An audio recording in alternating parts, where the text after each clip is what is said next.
আল্লাহকে ভালোবাসে। আল্লাহ রাব্বুল আলামিন যখন এই ভালোবাসা পেয়ে যায়, আজরাইল, মিকাইল, ইসরাফিল এরা এই চারজন ফেরেশতারা সমস্ত আসমানের ফেরেশতাদেরকে ডাক দিয়ে বলে, এই ফেরেশতারা তোমরা শোনো, অমুক জমিনের মধ্যে একজন বান্দা আছে যার সাথে আল্লাহর সম্পর্ক, আল্লাহ ভালোবাসে। আমরা বড় বড় চারজন ফেরেশতারাও ভালোবাসি।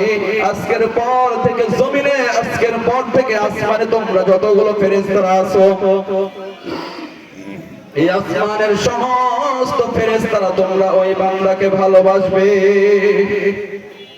আসমানে যতগুলো ফেরেশতারা ছিল, সমস্ত আসমানবাসী ফেরেশতারা জমিনবাসী ফেরেশতাকে একই অর্ডার করে, তোমরা ওই বান্দাকে ভালোবাসবে।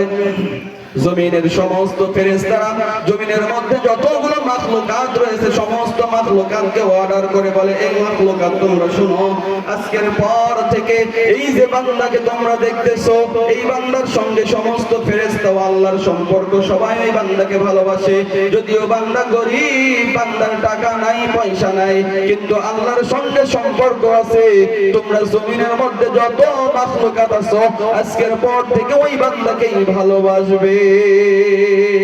এই জন্য আল্লাহ পাকের সঙ্গে ভালোবাসা যদি আমরা রাখতে পারি, পৃথিবীর এই প্রান্ত থেকে শুরু করে উত্তর মেরু, দক্ষিণ মেরু যেটাই হোক না কেন, ও বন্ধু, ভালোবাসা যদি আমরা দুনিয়ার জমিন থেকে শুরু করতে পারি, আল্লাহ পাক তাকে ভালোবাসার কারণে আমাদেরকে আল্লাহ জান্নাত পর্যন্ত পৌঁছিয়ে দিবে।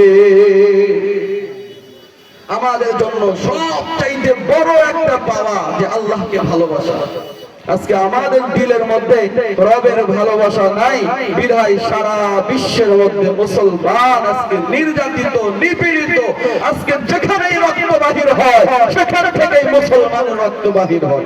আজকে আমাদের জন্য, আমার নিজের জন্য, আমরা গুনাহ করতে করতে এমন দ্বার প্রান্তে চলে গেছি, এমন অবস্থা হয়ে গেছে, আজকে আমার চোখের সামনে আমার মুসলমান ভাইয়ের রক্ত ঝরায়। আজকে সাহরির সময় মুসলমানদের উপর আক্রমণ করে, আখির চাইতে নিকৃষ্ট ভাবে ইসরায়েল বাহিনীগুলো আজকে আমাদের মুসলিম ভাইদের উপর হামলা করে, বর্বরতা চালায়।